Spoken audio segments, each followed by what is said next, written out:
The manufactured scandal over Ilhan Omar's supposedly anti-Semitic comments on Twitter is a perfect example as to how the Republican Party is able to continuously play Democrats like a fiddle, and why the left always loses, because they don't actually care about anti-Semitism. This is nothing more than a game to them. They just want to beat the left, and by playing their game, you lose. Just by participating, you automatically lose because you're playing their game. And the people who claim to care the most about anti-Semitism, like Republican Party leadership, namely Kevin McCarthy, who promised to take action against Rashida Tlaib and Ilhan Omar for their support of BDS, he boldly declared that anti-Semitic tropes have no place in the halls of Congress, but yet he conveniently ignores the tweet he put out just a couple of months ago where he named Jewish billionaires and said they shouldn't be allowed to, quote, buy the November 6th election. And nobody in either party really said anything about this. There was no outrage. Republicans like Ted Cruz and Donald Trump didn't denounce Kevin McCarthy for what he said here because, let's call it what it is. These are bad faith actors who don't actually care about anti-Semitism. The Republican Party is a racist, far-right, extremist party who's just using this as an opportunity to have you all pounce on a black Muslim woman for saying something that's actually true and for speaking out on behalf of those who don't have a voice, Palestinians. But regardless, Democratic Party politicians, they're just not politically savvy enough to recognize that this is nothing more than a political ploy by bad faith actors to get them to attack their own party and eat their own. And Democrats are more than willing to oblige and also attack Ilhan Omar because they would never do anything that would offend their donors, because to them, they also don't really care about anti-Semitism. Do they care more than Republicans? Sure. But the Democratic Party, they're always going to be about looking out for moneyed interests. So they're never going to take a stand that could even be deemed remotely offensive, be it them supporting Medicare for all, because Nancy Pelosi's top 8 assured health executives that we'd never have Medicare for all. Or, in this situation, they're also going to take the inoffensive stand and say, you know what, we also condemn Ilhan Omar because we don't want to jeopardize our relationship with our donor, and that donor is AIPAC. So the reason why they felt compelled to speak out against Ilhan Omar, while doing so disgustingly under the guise of speaking out against anti-Semitism, is all about donors. But understand this, criticisms of AIPAC and money in politics, these are not tantamount to criticisms of the Jewish people, nor are they anti-Semitic, and AIPAC is not a synonym for Jew. In fact, the pro-Israel lobby isn't comprised exclusively of Jewish people.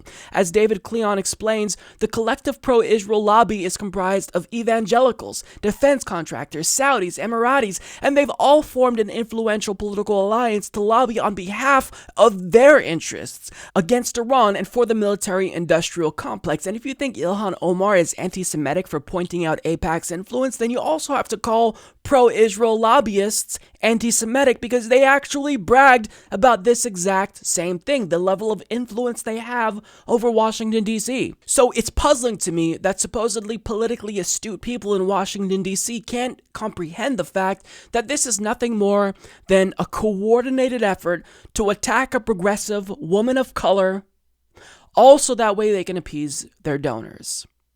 These are bad faith actors that don't actually care about anti-Semitism.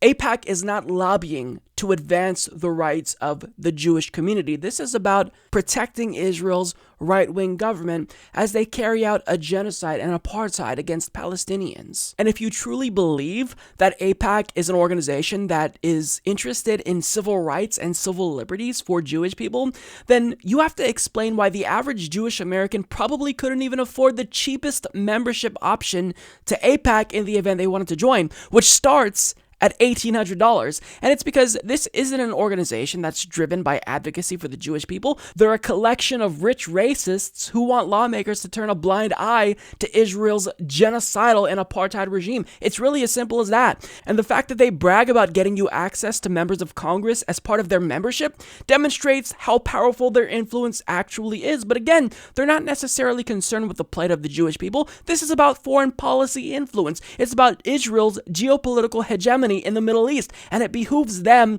to equate criticism of their politics as anti-Semitism because that's what helps them to further their foreign policy agenda. But regardless of what I thought was obvious, Democrats played right into the right's hand, and they now paved the way for Donald Trump to attack Ilhan Omar.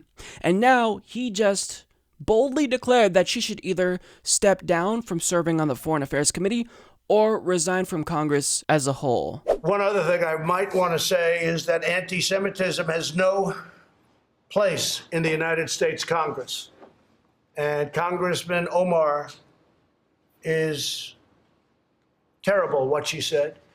And I think she should either resign from Congress or she should certainly resign from the House Foreign Affairs Committee.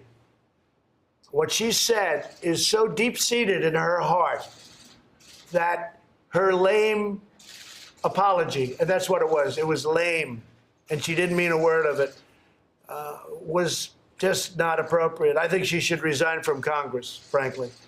But at a minimum, she shouldn't be on committees, certainly that committee. And that right there is exactly why the Democratic Party needs to get it through their heads that they will never win by playing the Republican Party's game. By jumping on this bandwagon, this manufactured controversy created by bad faith acting Republicans, they just paved the way for these attacks on Ilhan Omar. They paved the way and emboldened the right and legitimized these types of attacks on her. And now there are calls for her to resign by the president. So what we're seeing as a result of the Democratic Party's unwillingness to fight in light of what is always ruthlessness from Republicans, now Donald Trump is going to lecture all of us on sensitivity and anti-Semitism. The same individual who refused to condemn neo-Nazis in Charlottesville, saying there were fine people on both sides, who bragged about sexually assaulting women, who called for a ban on Muslims entering and exiting the country, who called Mexicans rapists, who banned transgender troops from serving in the military, who has a long history of racism, who's essentially spoken in a bigoted manner about every single marginalized community in existence, is now lecturing us on anti-Semitism. Do you honestly think, ask yourself this, that Donald Trump cares at all about anti-Semitism? No, because again, these are bad faith actors that couldn't care less about the plight of Jewish people. Real progressives care about the Jewish people and the Jewish community. But real progressives also care about Palestinians and their struggle, and we are savvy enough to disaggregate criticisms and anti-Semitic tropes and criticisms of Israel's right-wing government led by Benjamin Netanyahu, who is a far-right extremist, who is trying to get you to turn a blind eye as he carries out a genocide and apartheid.